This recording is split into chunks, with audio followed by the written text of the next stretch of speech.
Bakit daw ako nag-Catholic? Ang mga Catholic daw sumasamba sa mga rebulto at Diyos-Diyosan. Pero alam niyo ba, naintindihan ko sila kasi ganyan din ang akala ko nung hindi pa ako Catholic. At ito talagang talata na to, ang paborito naming iba to. Exodus chapter 20 verse 4 to 5. Huwag kang gagawa ng imahe ng anumang nilalang na nasa langit, nasa lupa o nasa tubig upang sambahin. Huwag mo silang yuyukuran ni sasambahin sapagkat akong si Yahweh na iyong Diyos ay mapanibughuing Diyos. Kaya naman nasa isip-isip namin na hindi ba nagbabasa ng Biblia yung mga Catholic? Nasa Biblia na nga na sinasabing huwag gumawa ng mga larawan. Pero ang totoo pala, hindi lang talaga namin naintindihan ang buong context ng Biblia tungkol sa mga larawan. May mga Bible verse din pala na nag-utos ang ating Panginoon na gumawa ng larawan. Exodus chapter 25 verse 18 to 20. Lalagyan mo ng 2 kerubing ginto ang 2 dulo nito, tig-isa sa magkabilang dulo.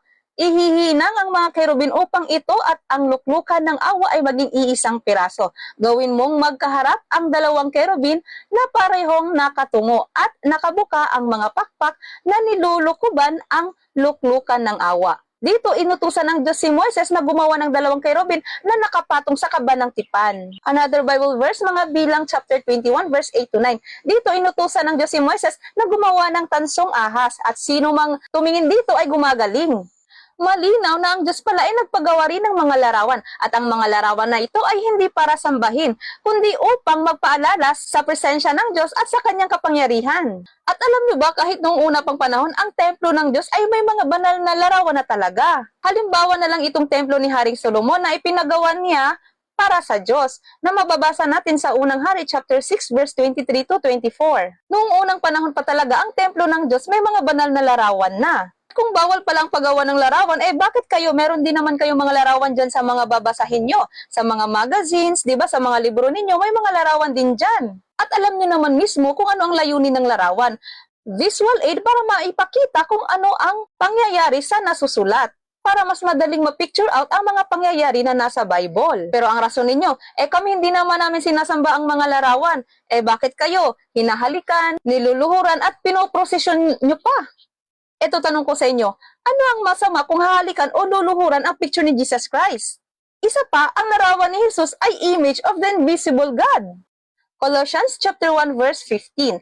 The Son is the image of the invisible God, the firstborn over all creation. So since si Jesus ang image of the invisible God, tuwing hinahalikan natin ang kanyang imahe, nagpapahiwatig yan ng pagmamahal natin sa Diyos. Hindi sa semento o sa kahoy. Ito magbibigay ako ng halimbawa para mas maintindihan. Di ba may picture tayo ng mga magulang natin? Masama ba kung halikan natin ang picture ng ating mga magulang?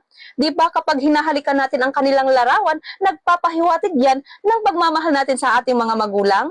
Nagpapahiwatig ka ng pagmamahal hindi sa papel, kung hindi sa tao mismo na nasa larawan, di ba?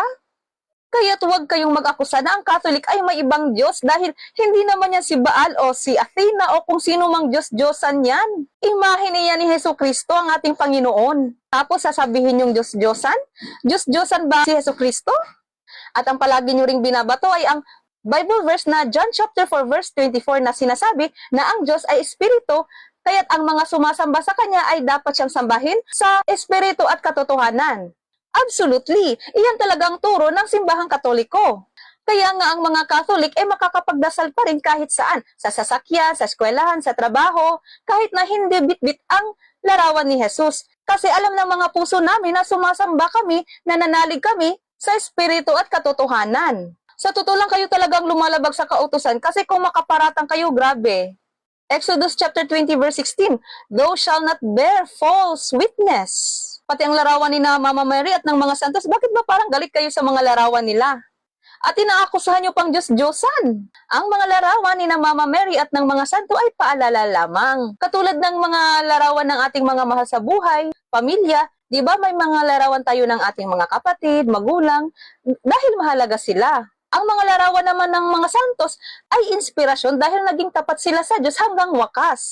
Isa silang magandang modelo sa pananampalataya dahil buong buhay nila inialay nila para sa Diyos. Kaya't nararapat din silang pahalagahan at bigyang papuri dahil sa kanilang katapatan. Tapos sa tanongin nyo naman, bakit yung pinaparada o pinoprosesyon? Kahit naman sa Biblia, may prosesyon nang naganap, simbolo ng presensya ng Diyos. Mababasa sa ikalawang Samuel chapter 6 verse 13 to 15. Dito mababasa na habang pinoprosesyon ng Israelitas ang kaba ng tipan, sila ay nagsasayawan, nagsisigawan sa tuwa at umiihip ng mga trumpeta. So paano ito connected sa Catholic processions ngayon? Una, may daladalang sacred object. Kung noon Ark of Covenant, simbolo ng presensya ng Diyos, ngayon images nina Jesus Christ at Mama Mary, visual reminder ng Diyos at ng kanyang mga lingkod.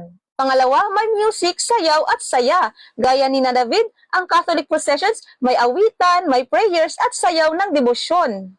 Pangatlo, public celebration of faith. Hindi lang ito personal na pananampalataya, kundi pagpapakita sa publiko ng ating faith tulad ng ginawa ni David at ng buong Israel. Pang-apat, acts of reverence, not idolatry. Hindi sinasamba ni David ang ark, ginagalang niya ito bilang tahanan ng Diyos. Ganon din sa Catholic, hindi namin sinasamba ang rebulto. But we honor God sa pamamagitan ng sacred images gaya ng imahe ni Jesus Christ.